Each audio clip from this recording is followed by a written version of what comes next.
On the night of my 65th birthday, I set the table for 8. Roast beef in the oven, candles burning low, a cake waiting for little hands to clap and laugh around it. But the seats stayed empty.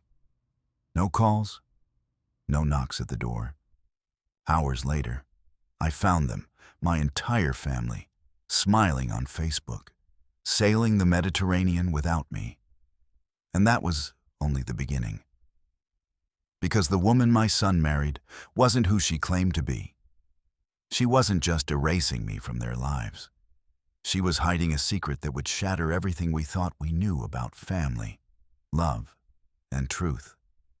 I had been looking forward to my 65th birthday for months. Not because I cared about the number, I didn't. What mattered to me was the thought of being surrounded by my family. My son, his wife, my grandkids. Just the people who made life meaningful, who gave my quiet days a reason to keep ticking forward. I spent 3 weeks planning a simple dinner. Nothing fancy, just roast beef, mashed potatoes, some green beans with almonds the way Emma liked them. I ordered a chocolate cake from the bakery downtown, the same kind my son Elliot always requested when he was young. I even polished the old wine glasses and took out the porcelain plates we only used for real occasions. This was real. It mattered. I hadn't hosted anything since my wife passed 8 years ago. After she died, the house had been too quiet, too heavy with memories that clung to the walls. But this birthday, this one felt like something I could reclaim, something hopeful. The dining table was set for 8, their names carefully written on tiny folded cards. Elliot, Meadow, little Tommy and Emma, my sister Ruth and her husband Carl, and of course, one for me, placed at the head of the table. I wore the blue sweater Meadow gifted me last Christmas. I'd ironed my pants. I even shaved. At 5:30, I lit the candles on the table. At 6, I double-checked my phone. No missed calls, no messages. At 6:30, I checked again. Still nothing. Maybe they were stuck in traffic, I thought. Or maybe Meadow was running late getting the kids ready. I paced. I stared out the window. Every set of headlights on the street made my heart race a little. At 7, the candles were half melted. The roast beef was slowly drying in the oven. The silence in the house became unbearable. I called Elliot. It went straight to voicemail. Then I tried Meadow's phone. No answer. I called Ruth. Same result. By 7:30, the candles had burned out completely. I stood in the dining room, staring at the untouched plates. The wine glasses sparkled in the dim light like a cruel joke. The cake sat on the counter, perfect, whole, not even a slice taken. I'd imagined Tommy blowing out a candle while Emma clapped her little hands. I'd imagined laughter, clinking glasses, hugs, conversation. All of it vanished, replaced by silence and the fading smell of dinner. At 8, it became clear. They weren't coming. Not because they forgot. No. This was something else. Something worse. Something intentional. I sat down heavily in the chair at the head of the table. The room felt cavernous. The silence wasn't just empty. It was suffocating. It wrapped itself around me like a shroud. Not peaceful, not calm, just absent. Like the house itself was holding its breath, unsure of what to do with the ghost sitting at the dinner table. I shouldn't have checked Facebook. I know that now. But I did. Right at the top of my feed, as if the algorithm wanted to drive the knife in a little deeper. There it was. A picture of Meadow and Elliot, dressed in white, smiling on the deck of a cruise ship. Behind them, the glittering blue of the Mediterranean Sea. The caption read, "Living our best life Mediterranean family cruise. So grateful for this amazing trip. I froze. I scrolled down. Photo after photo. Tommy building sandcastles. Emma in a straw hat, licking an ice cream cone. Ruth and Carl sipping drinks on what looked like a private deck lounge. All of them. Together. Laughing. Sun-kissed. Glowing. And me? I was here. Alone. In a darkening house. With roast beef drying out in the oven and a cake slowly collapsing under its own weight. The timestamp on the photo said, posted an hour ago. An hour ago. I was staring at the clock, telling myself they'd be here any minute. An hour ago. I was still hoping. I picked up my phone again. A message had finally come in. Hey, Dad. Sorry. We totally forgot you had something planned this weekend. Meadow booked a surprise cruise for the family. Anyway, happy birthday. Hope you have a great one. It was from Elliot. A surprise cruise, booked on my birthday, with the entire family, and not a single mention to me. It felt less like an oversight and more like a surgical removal, as if someone had gone in and deliberately cut me out of the picture, out of the plan, out of their lives. I didn't cry. Not then. The hurt was too sharp, too cold for tears. It sat heavy in my chest like a stone. I stood up, walked to the oven, turned off the heat. I moved like a machine, folding the cloth napkins, blowing out the last bits of candle wick, wrapping the cake in plastic. I put the plates away, one by one. The clink of porcelain was deafening. It echoed off the walls. By the time I turned off the dining room lights, my reflection in the window looked foreign. Smaller, faded, like a man who once meant something. I thought of all the birthdays I never missed, all the anniversaries I remembered, the school plays I attended, the nights I rocked Elliot back to sleep after nightmares. And now, not even a phone call, not even a thought. I climbed the stairs slower than I ever had before. The house groaned around me, not out of age, but out of neglect. A house that once held a family was now reduced to shadows and silent spaces. I laid in bed, still in my sweater, eyes wide open, staring at the ceiling, trying to remember the last time I felt truly seen by the people I loved. Not just acknowledged, but included. I thought about the photos again, about the way Meadow's hand curled around Elliot's arm like she'd claimed him entirely, about the way Ruth laughed in that video. Her glass raised high, like she hadn't sat in my kitchen last week helping me plan tonight's dinner. They knew. They all knew. And they went anyway. I was no longer just forgotten. I was erased. The morning after my birthday, the house smelled faintly of extinguished candles and stale disappointment. The cake was still in the fridge, untouched, a silent witness to a celebration that never happened. I stared at it for a long time, half tempted to throw it away. But I didn't. Something about doing that felt like admitting defeat, like giving up on the idea that this family still belonged to me.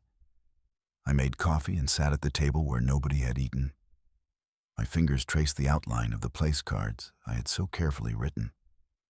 Tommy, Emma, Elliot. My name still sat at the head of the table, the one spot that had been filled, not because anyone chose it, but because I was the only one who showed up. I told myself it was a mistake, a scheduling error, a terrible coincidence. But the voice in my head, the one I'd been ignoring for years, was getting louder. They knew. They had to. Meadow wasn't careless. She planned everything. The matching outfits in their photos weren't thrown together at the last minute. The bookings, the childcare arrangements, the passports. No one forgets an international cruise. especially not one that conveniently overlaps a birthday celebration you've been reminded of twice. Then came the memories, the ones I'd boxed up and shoved to the back of my mind. Tommy's 4th birthday.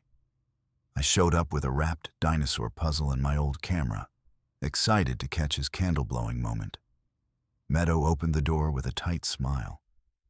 "Oh, Peter, didn't Elliot tell you? We had to move the party to tomorrow." Something urgent came up. I stood there with the gift in hand, hearing laughter inside. I saw balloons through the window.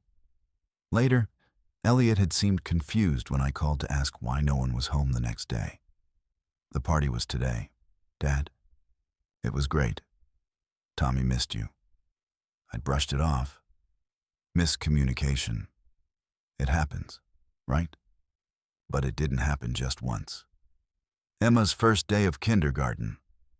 I asked Meadow for the schedule 3 times. She kept saying they hadn't confirmed the exact time, that they might take Emma in early because it gets crowded. I showed up at 7 a.m. with my camera. The school wasn't even open. When I returned at 8:30, the teacher told me Emma had arrived earlier with both her parents. No mention of a crowd. No mention of me. And last Christmas, 2 days before the 25th, Meadow called me. "Peter, I hate to say this, but Elliot's really overwhelmed with work. He asked if we could do something small this year. Just us and the kids." I ate reheated ham and store-bought mashed potatoes alone. Watched an old holiday movie by myself. Later, I found out through Ruth that they'd hosted a big celebration with over 20 guests, including Elliot's childhood friends. My heart had cracked that night. But I didn't say anything, because I didn't want to be the burden. I didn't want to be the father who made his son choose sides. But now, on this morning after, I could no longer pretend. This wasn't forgetfulness. This wasn't chance. This was strategy. Isolation by design. Meadow was erasing me from the family, not with anger, not with arguments, but with something far colder. Omission.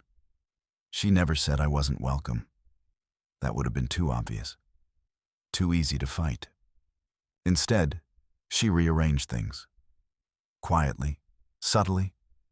Moved dates, changed plans, left me out of group messages, sent late invitations, if any at all.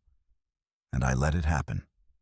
I excused it, justified it, clung to the idea that she was busy, overwhelmed, juggling work and kids and marriage. I didn't want to admit that perhaps the woman my son married had no intention of including me in their world. But now I saw it. The signs had always been there. Her long hugs at family gatherings, the kind where her hand rubbed my back just a second too long, not with affection, but with a condescending comfort. The way she interrupted when I tried to speak to the kids.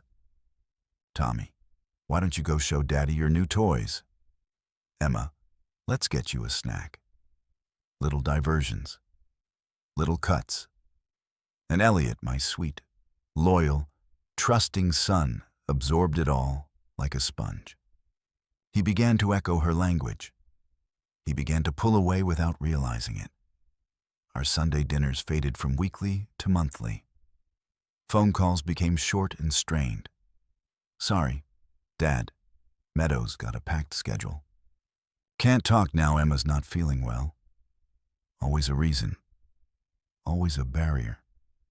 Even when we were together, I noticed the shift. The way Elliot would glance at Meadow before answering me. As if waiting for approval. As if unsure if what he said might conflict with her version of the story. The worst part wasn't that I had been excluded. It was that I'd been trained to accept it. I had been gaslighted into believing that my absence was a fluke. That my loneliness was a consequence of aging, of not keeping up. But no. It was choreographed. It was cold and careful. And it hurt more than any shouting match could have. As I sat in that silent kitchen, the weight of years settled over me. I had raised Elliot on my own, worked 2 jobs after his mother died, packed lunches, ironed school uniforms, stood in the pouring rain at his soccer games, attended every parent-teacher conference. I gave him everything I had. And somehow, that wasn't enough to keep a seat at his table. I got up and walked into the backyard, the one where he used to play with a stick he pretended was a sword, where he once told me he wanted to be a knight when he grew up, so he could protect people like me. Some knight, some protector. I looked around and realized I hadn't heard from Ruth since the cruise pictures. Not a call. Not even a message. And she'd helped me pick the floral centerpiece for the birthday dinner just days before she left. She knew too. They all knew. And they left me behind anyway. Something in me broke, but not in the way that leaves you shattered. It cracked open in a way that lets light in. Clarity. This wasn't going to fix itself. It wasn't going to change unless I made it change. I wasn't just losing a place in my family. I was being pushed out. Systematically. And if I didn't do something now, I would disappear from their story entirely. It was Tuesday morning, exactly 1 week since my birthday dinner that never happened. I was still in my robe, sipping my second cup of coffee, staring blankly at the stack of unused thank you cards I had bought for guests who never arrived. The house was quiet, as usual. The only sound was the low hum of the refrigerator and the occasional creak from the floorboards above. I had grown used to this kind of silence. Too used to it. Then the doorbell rang. The sound startled me more than it should have. No one had rung that bell in months. Visitors didn't just show up at my door anymore. My life had become too predictable, too solitary for surprises. I shuffled toward the front door, curious but cautious. Through the peephole, I saw a man I didn't recognize, mid-40s, dark hair, tired eyes. He was dressed neatly, but his clothes were wrinkled, and his hands were stuffed deep in the pockets of his coat. He looked anxious, glancing over his shoulder as if he weren't sure he should be here at all.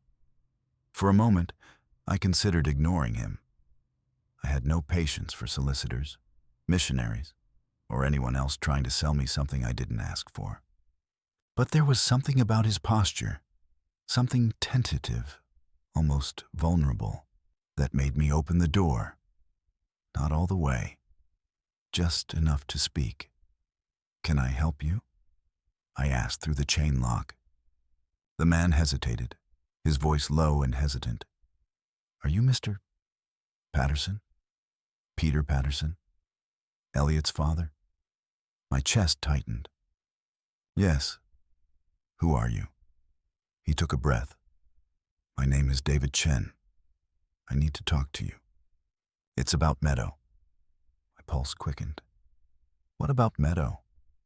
David glanced around, visibly nervous.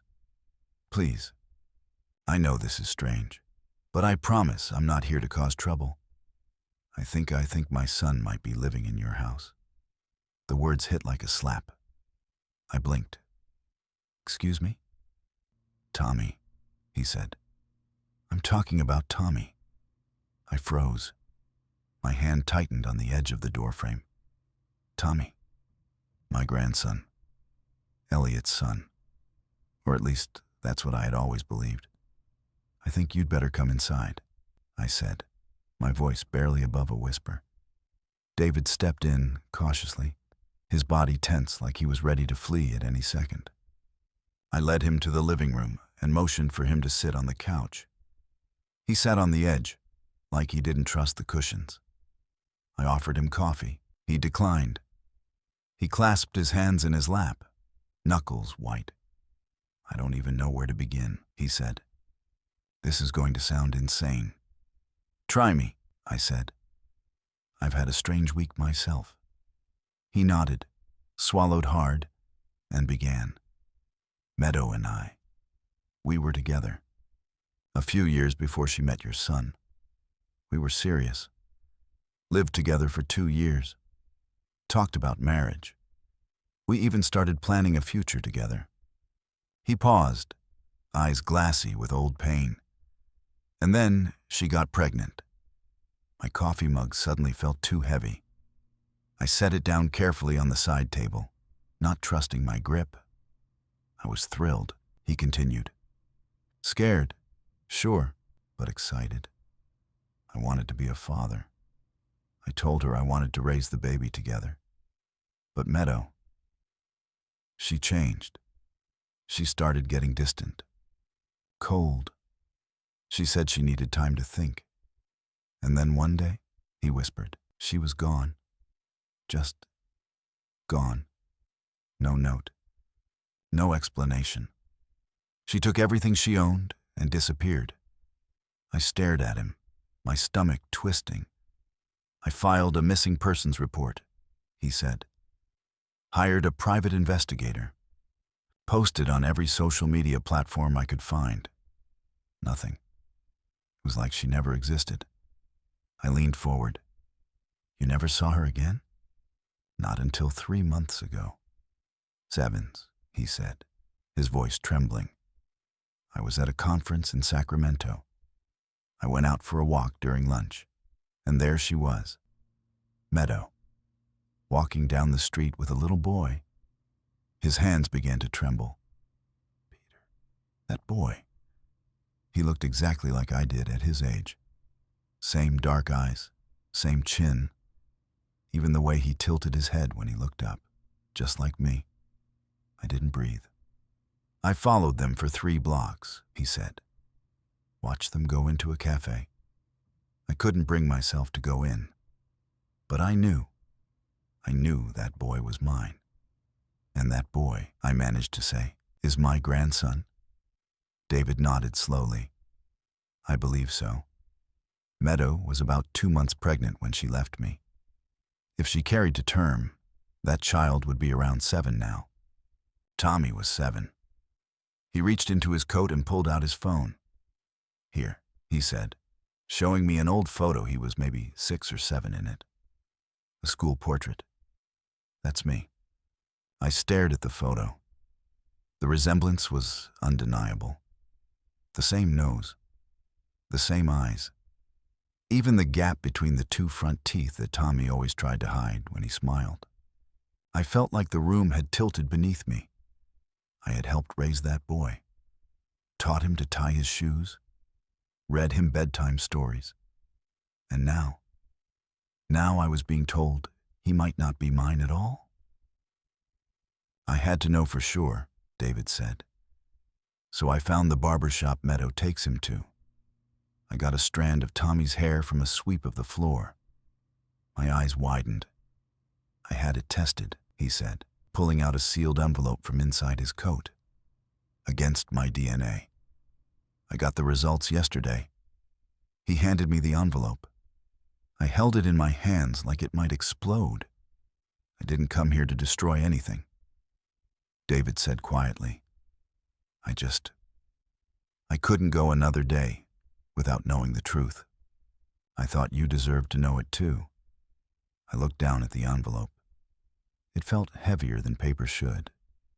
Inside was either a lie I could ignore, or a truth that would change everything. The envelope sat on the table like a loaded weapon. I didn't open it right away. I couldn't. My hands wouldn't stop trembling, and my breath was coming too fast, too shallow. I stared at it, at my name printed neatly in black ink on the front, and below it, the words, paternity test results. Confidential. I had seen enough courtroom dramas to know what came next. A string of cold, clinical numbers that had the power to unravel lives. I'll step out, David offered gently, sensing my hesitation. Take your time. No, I said quickly, though my voice cracked. Stay. If I was going to shatter, I didn't want to do it alone. I took a deep breath, sat down slowly, and peeled back the flap. My fingers felt thick and numb, like they belonged to someone else. The paper inside made a soft, rustling sound as I unfolded it, far too gentle for what it carried. I read the words once. Then again, and again. Probability of paternity, 99. 7%, not Elliot. David Chen. I stared at the number until it blurred, until the decimal point might as well have been a drop of blood. Tommy was not my grandson. Not biologically. The boy who ran into my arms at Christmas, who built Lego castles on my living room floor, who called me Grandpa with the unfiltered sweetness of childhood. That boy was not my blood. A sob rose in my throat, silent and hot. I didn't let it out. "I'm so sorry," David whispered. He was still sitting on the edge of the couch, hands clasped so tightly his knuckles had gone white. "I didn't want to hurt you." I couldn't speak. My mouth opened, but nothing came out. Just breath and the silent sound of my world coming undone. I felt betrayed, not just by Meadow, but by time itself, by all the moments I had built with that child. They weren't false. They were real. But now they felt hijacked, used, manipulated. I remembered the day Tommy was born. Elliot had called me at 4 a.m. Voice shaking with excitement. "Dad, Meadow's in labor. 3 weeks early, but the doctor says everything's okay." I'd rushed to the hospital with balloons and a teddy bear. I remember looking down at that tiny face swaddled in soft blue cotton, thinking, he has our... But it was David, and me she let me. I pressed the heel of my hands into my eyes, trying to stop the images flooding in. Tommy learning to ride a bike. Tommy sitting on my lap while I read him Goodnight Moon. Tommy asleep I had never ques. But me, fro, I looked at David. He wasn't gloating. If anything, he looked more wrecked than I was. He had lost 7 years with his son. 7 birthdays. 7 Christmases. 7 first days of school. "I didn't come to take him away," he said softly. "I swear to you, I just needed the truth." I nodded numbly, but it barely registered. I stood up slowly and walked to the kitchen window, needing something solid to hold on to. The garden lay still outside, quiet, the flowers wilting with the change of season. I had planted that garden when Elliot was small. He used to run between the hedges, pretending to be a superhero. I dreamed of Tommy doing the same. Maybe he still would. But now I wasn't sure where I fit anymore, or if I ever had. Everything felt tilted, wrong. The floor beneath me unstable, like I was balancing on ice about to crack. "How long have you known?" I asked finally. "I got the results yesterday," David said. "But I've suspected for months, and you've been watching us." He hesitated. "Yes, I know how it sounds, but I wasn't trying to be invasive.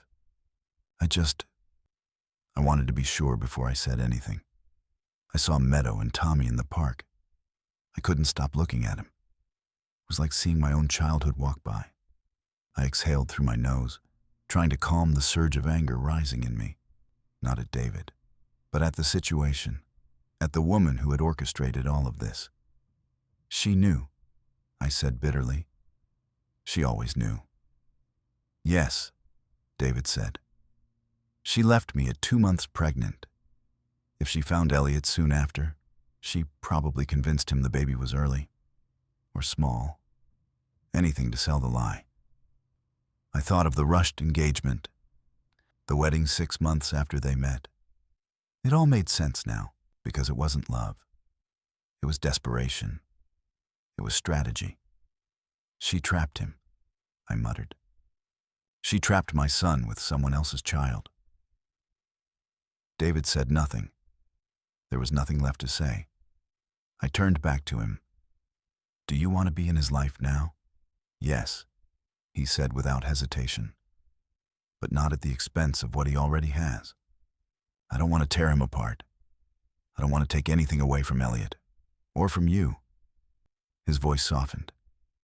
I just want him to know me, to know the truth. I nodded slowly, and for the first time in days, my mind stopped spinning long enough to form a single, terrifyingly clear thought. Meadow had built this family on a lie, and lies always, eventually, collapse. The DNA results had shaken me, but what came next splintered me open. David returned to my house 2 days later. He called ahead this time, though his voice still carried the unease of a man stepping across a battlefield. I told him to come. I needed to know more. Not just about Tommy's paternity, but about the woman who had built an entire world around deception. When he arrived, he wasn't alone. In his hands was a manila folder. Thick, stuffed, heavy. The way a folder only looks when it's filled with the wreckage of someone's life.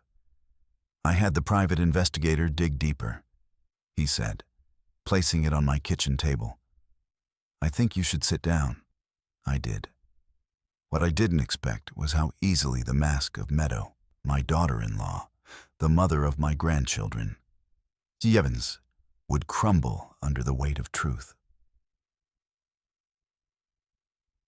What she'd presented as grace, charm, and competence was just well-rehearsed theater. Her real name isn't Meadow Martinez, David said, flipping the folder open. It's Margaret Winters.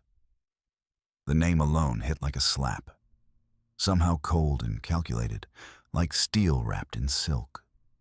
Not the boho, yoga-loving, warm-toned, Pinterest mother image she crafted online. She's 34, not 31 like she told Elliot. Grew up in the foster care system. A history of instability, vanished school records after age 16, bounced between homes. He handed me a photo, a yearbook shot. The face was younger, sharper, harder, but unmistakably her. The same calculating eyes, though she hadn't yet mastered the innocent tilt of her head or the soft smile she used to disarm people. She's been married before, David continued. Twice. Once to a man named Robert Kim in Nevada.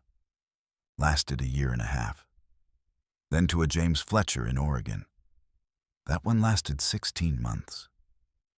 And both ended the same way? I asked, though I already knew the answer. He nodded grimly. She disappeared. Filed for divorce without warning. Both men described her as emotionally controlling, manipulative. She isolated them from their families and friends. Once she got what she wanted, money, stability, she left. The bile rose in my throat. He showed me copies of court documents, divorce filings, testimonies, even a police report from one of the ex-husbands claiming she'd cleaned out their joint bank account before leaving. This was never about love, I muttered. No, David agreed. It was about leverage, positioning, getting herself inside the safest environment possible with the most pliable man. And she found him. She found my son, Elliot, who always saw the best in people, who believed in redemption, in second chances, who didn't just love easily, but deeply. He would have never asked questions, never suspected, and that made him perfect. She knew exactly what she was doing when she met Elliot, I said through gritted teeth. She had just left you, 2 months pregnant. She needed a new host, and she found him. I stood, pacing the room, pulse hammering in my temples. She moved fast. The whirlwind romance, the quick engagement, and then the baby. Tommy, born 3 weeks early. At least, that's what she told us. David looked down. He wasn't early. He was right on time. Right on my timeline. I clenched my fists. Everything I had believed about the past 7 years of my son's life had been a lie. Meadow. Margaret had choreographed it all. She wasn't just a liar. She was a strategist, a predator. She used Tommy, I whispered. She used a child to bait my son into marriage. David didn't respond. He didn't need to. The folder in front of me said enough. She'd done it before. The patterns were always the same. Attach herself to a man with potential. Secure financial dependence. Remove him from his support system. Then vanish or take control, whichever served her better. How much does Elliot know? I asked, suddenly panicked. Nothing, David said. He knows nothing. That hit me harder than any of the papers in front of me. My son was still in the dark. He was still calling her my wife, still believing she was the mother of his son, still thinking that all the distance from me, from his friends, from his colleagues, was his choice. Oh God, I whispered. She's isolating him. She already has, David said. Remember, I saw the family photos, dozens of them, on social media. Tommy and Emma in every frame. Meadow in all her curated perfection. Elliot smiling, though thinner, more tired over time. But you? Barely a trace. Same with his college friends. No co-workers, no cousins, no one. She's doing to him what she did to me, David said. And to the others. I rubbed my face, sick with understanding. I thought of all the missed invitations, the postponed plans, the subtle ways Elliot had stopped calling, stopped visiting, stopped needing me. I thought he was just growing up, I said quietly. Starting his own life. David's eyes met mine. He wasn't. He was being replaced. Those words echoed in my bones. Replaced. And not just by a woman, but by a narrative. One that erased history and rewrote relationships. One where I didn't exist, where Elliot had no need for parents, or support, or anyone outside Meadow's bubble. She hadn't just cut me out. She had redesigned the entire frame. I walked over to the mantel above the fireplace, where a photo of Elliot and me from his college graduation still sat. I remembered how proud I was that day. The way he hugged me after walking across the stage. That young man had dreams. He had joy. And now he was stuck inside a carefully crafted illusion. I turned to David. We have to tell him. David hesitated. I agree. But carefully. If she suspects anything. She'll act fast. She's done it before. Vanished overnight. You said it yourself. She's strategic. I nodded, the weight of urgency pressing against my ribs. She doesn't just lie, I said. She removes. She edits people out of lives like they're scenes in a movie. David nodded grimly. She tried to erase me. Now she's trying to erase you. And she'll move on again when it suits her, I added. Once Elliot has nothing left. We were both silent for a moment. Then I whispered, we can't let that happen. For the first time in weeks, I felt clarity cut through the fog. Not peace, not even hope, but purpose. Elliot had always looked to me for protection when he was a boy. And now, even if he didn't know it, he needed that again. He needed the truth. Even if it broke him. Even if it broke me. I didn't sleep that night. Not out of fear. Not out of grief. But because for the first time in months, maybe years, I had clarity. The fog was gone. The confusion had burned away. What remained was sharp, clean, and dangerous. Meadow had underestimated me. She had mistaken my silence for weakness, my patience for passivity, my quiet pain for defeat. She had rewritten the story of our family, cast herself as the heroine, and painted me out of the picture like I was some outdated relic. But she'd forgotten something. I was still here, and I wasn't done yet. By sunrise, my plan was already forming. It wasn't born of rage. Rage is noisy, sloppy.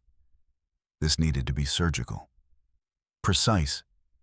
I didn't want vengeance. I wanted exposure, not for revenge. For truth, because my son deserved the truth. And Tommy, God, that boy, deserved to know where he came from. Not a myth, not a fairy tale spun to trap a good man into raising someone else's child, but truth. Cold, hard, healing truth. So I started gathering. I took everything David had given me and organized it into a locked file on my computer. I backed it up twice. I printed hard copies and stored them in a fireproof box in my closet. I even recorded a video just in case something happened to me. Just in case Meadow decided to escalate. In the video, I said everything I'd held back for years. How the lies had unfolded, how the isolation grew, how the DNA test shattered the illusion. I included dates, documents, names. It wasn't dramatic. It wasn't bitter. It was evidence. Then I made a call. Ruth. Yes, Ruth, my sister. The one who had smiled on Meadow's Mediterranean cruise while I sat alone at an empty birthday table. She hadn't contacted me since that night. Her silence had been loud. She answered on the third ring. "Peter," she said cautiously. "Did you know?" I asked, skipping all pleasantries. My voice was steady, calm, and low. "Did you know she wasn't coming that night?" A pause, then a sigh. "Yes," she said. I closed my eyes. "And you didn't think to tell me?" "I didn't want to get involved," she said quickly. "Meadow said you were being too emotional, that you were pressuring them. I didn't want to stir the pot." "You didn't want to stir the pot," I repeated. "I'm sorry, Peter. I didn't know it was going to be permanent. I thought maybe you'd cool off. Things would get better." "They weren't bad," I snapped, still eerily calm, until she made them bad. I let silence sit on the line for a while. "I need your help," I finally said. "What do you need?" "Dinner. This Sunday. My house. Everyone comes. You, Carl, Elliot, Meadow, the kids." She hesitated. "You think she'll agree?" "She'll come," I said. "She loves the spotlight, and she thinks I'm weak." That part was important. She had to believe I was still licking my wounds, that I was still the lonely old man desperate to be let back in. But I wasn't. I was ready. I spent the next 3 days preparing not the way I had prepared for my birthday dinner, filled with hope and longing. No, this was different. This was a battleground now, and every detail was a trap. I cleaned the house thoroughly, made it warm, inviting, nostalgic, even. Framed old photos of Elliot and me on the hallway walls. Dug out the painting Tommy made me last Father's Day and put it back on the fridge. I didn't want to guilt anyone. I wanted to remind them who I was. I cooked slowly, deliberately. Lasagna, Elliot's favorite. Garlic bread. Salad with Emma's favorite dressing. A simple apple pie. Nothing extravagant. Just familiar, disarming. The dining table was set with care, but not as grand as last time. No candles. No name cards. Just a normal Sunday dinner. Normal, except for one thing. The recorder hidden in the bookshelf. It was legal. I checked. In our state, recording a conversation in your own home is permitted even without notifying the guests. I didn't plan to use it unless I had to.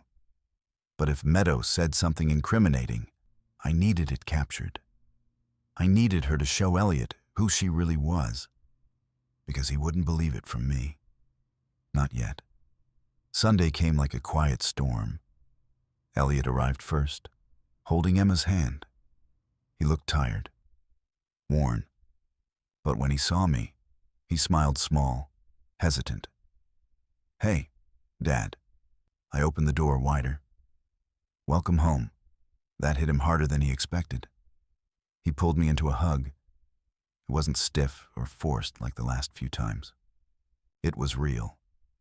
And it shook something loose in me I didn't know I was still holding.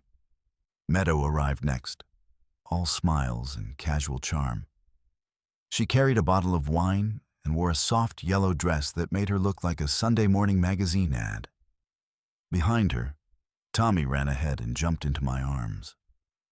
"Grandpa."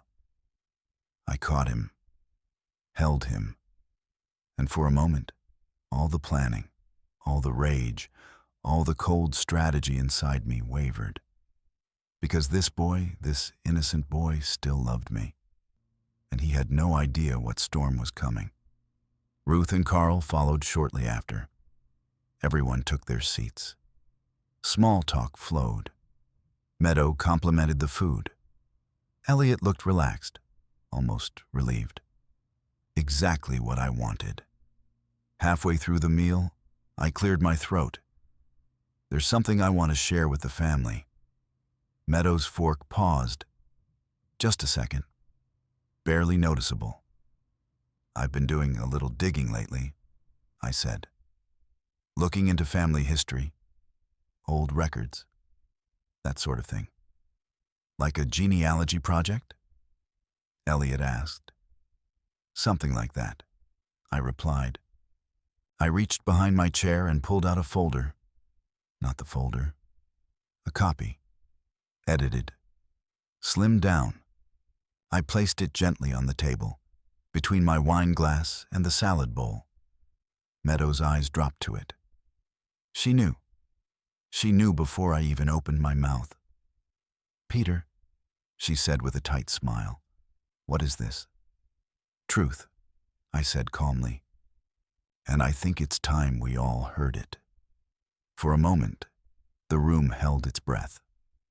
The folder sat there between the wine glasses and the half-finished lasagna, quiet and unassuming, yet every pair of eyes at the table seemed to be drawn to it, as if it radiated heat.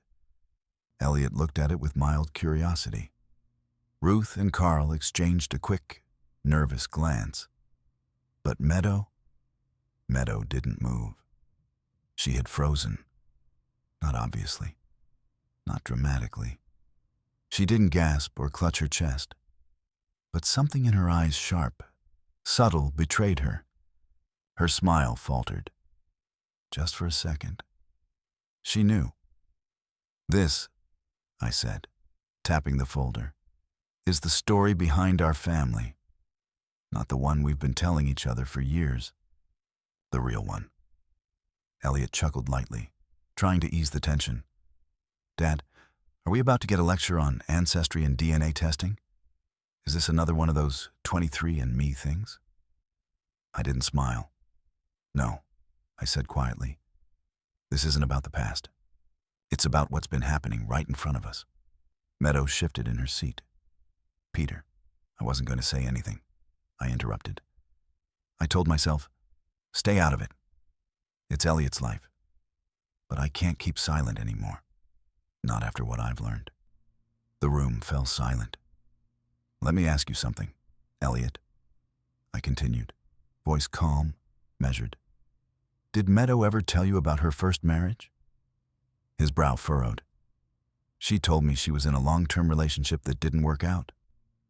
"She's been married twice before," I said flatly. "She changed her name.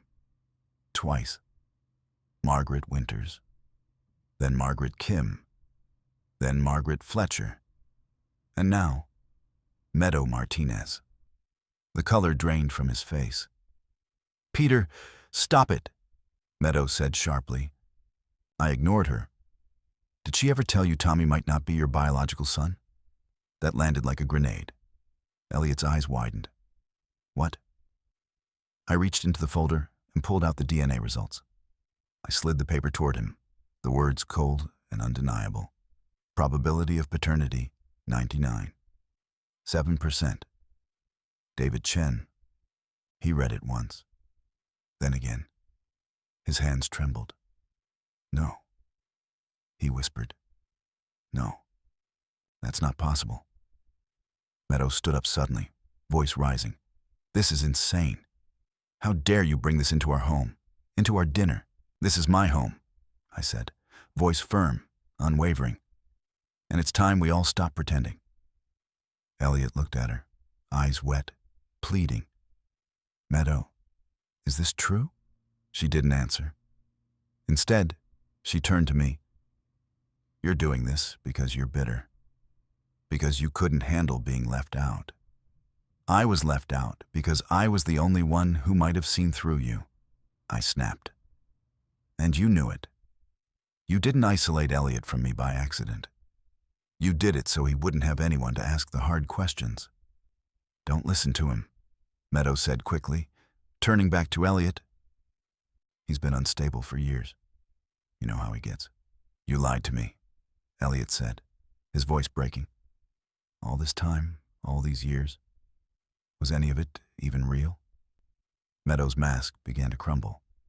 Of course it was real, she said. I loved you, I still do. Tommy loves you. You're his father. But I'm not his biological father, Elliot whispered. You told me he came early. You told me he looked like your grandfather. You lied. Tears welled in his eyes. I named him after my grandfather. I raised him. I stayed up with him when he had night terrors. I taught him how to ride a bike. I know, Meadows said, her voice trembling now. And that's why none of this matters. It matters to me, Elliot said, louder this time. It matters because you didn't give me the choice. The table was silent. Emma, sensing something was wrong, leaned against her father's arm. Daddy, why is Mommy crying? Elliot looked down at her, devastated. I'm sorry, sweetheart, he whispered. Meadow wiped her face, smearing her mascara. You're just going to throw it all away because of some DNA test? After everything we've built? It's not just the DNA, I said. It's the lies, the manipulation, the isolation, the pattern. I slid forward more documents. Copies of her past divorces, financial records, statements from the previous husbands. She's done this before, Elliot. Again and again. You weren't the first. He picked up the pages, barely able to read them through his tears. You told me you'd only ever loved one man. I told you what I had to, she snapped, her composure breaking completely. I was alone. I was scared. I was pregnant. What was I supposed to do? Tell the truth, he shouted, standing now, voice full of fury and pain. That's what you were supposed to do. Emma began to cry. Tommy looked around the room, confused and scared. Are we in trouble? He whispered. No, sweetheart, I said gently, trying to calm him. You're not in trouble, but the family was. The fabric of our lives had split wide open at the seams, and there was no stitching it back together. The woman we had welcomed, trusted, celebrated, she had been playing a role from the beginning. Elliot sank back into his chair, broken. Dust. I don't even know who I am anymore. I don't know what this family is. You're still his father, I said. Maybe not by blood, but in every way that matters. But she. He looked at Meadow, his eyes filled with something I hadn't seen in him before. Disgust, fear, and resolve. You need to leave, he said to her. What? She gasped. Take the kids. Go home. I'll come later.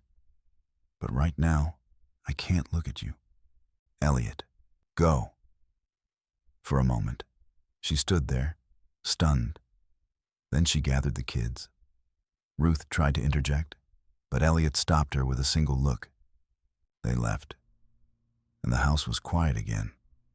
Except this time, the silence wasn't empty. It was full of the wreckage, of broken trust, of shattered illusions, of truth finally set free. Elliot sat there long after they were gone, staring at the table. "I thought I was building a family," he said softly. "But it turns out I was just living in someone else's story."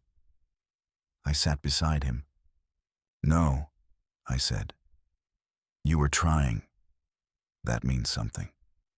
And now you get to write a new one." The house was quiet again, but this time, it wasn't empty. There were no more outbursts, no more accusations hanging in the air like smoke.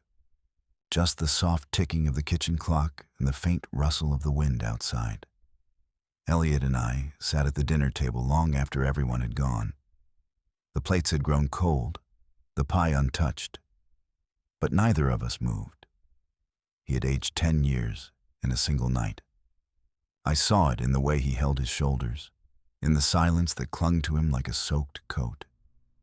His eyes were bloodshot, not from rage this time, but exhaustion, grief.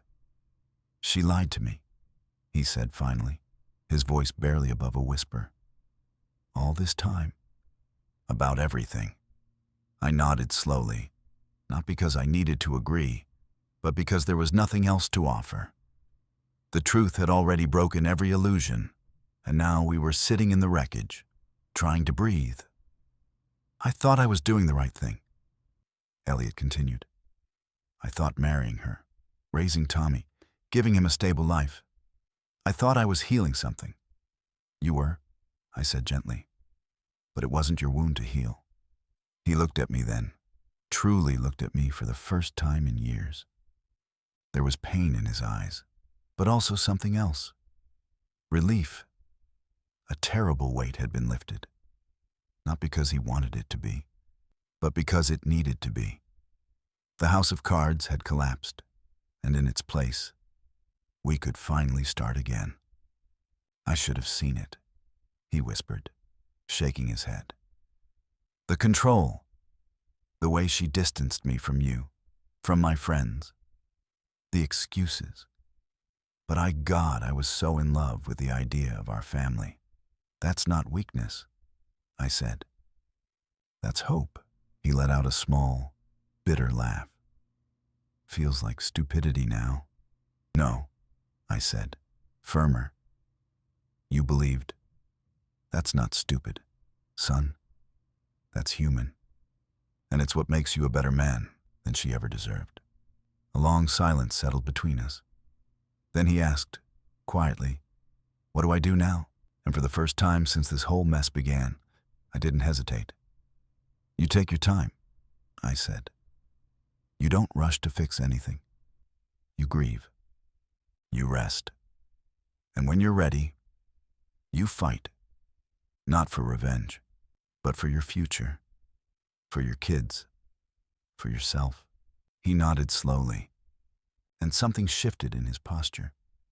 Not strength, not yet, but the beginning of it. The days that followed were strange, quiet, but not in the haunting way they had been before. The air felt different, cleaner, as if the lie that had poisoned our lives for years had finally been exhaled. Meadow left with the kids that night and stayed at a hotel. Elliot refused to speak to her, and to her credit, she didn't push. Maybe even she knew the game was over. The mask had shattered.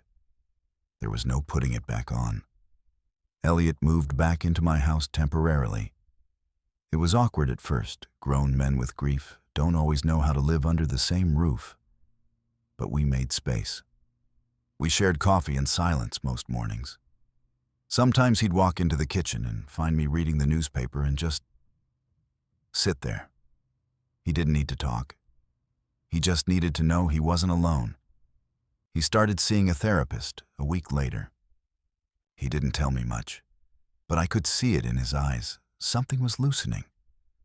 The guilt, the shame, the confusion, It was finally finding words. Tommy and Emma visited every few days. At first, Elliot was nervous. "What do I say?" he asked me one night. "Do I tell them the truth?" "No," I said. "Not now. Just be their dad. That's what they need." So that's what he did. He played with them, read to them, made pancakes on Saturday mornings. He held them a little longer than he used to, said, "I love you," a little more often. And slowly, the kids responded. Not because they understood, but because they felt safe. That's all children really need. Safety, presence, love. And Elliot had all of that to give once he wasn't using every ounce of energy just to survive. Meadow eventually asked for a formal separation. No fight, no drama. Just a clean break. Elliot agreed. There were custody discussions, legal paperwork, meetings with lawyers, but they kept it civil. He didn't want war. He just wanted peace. And over time, he found it.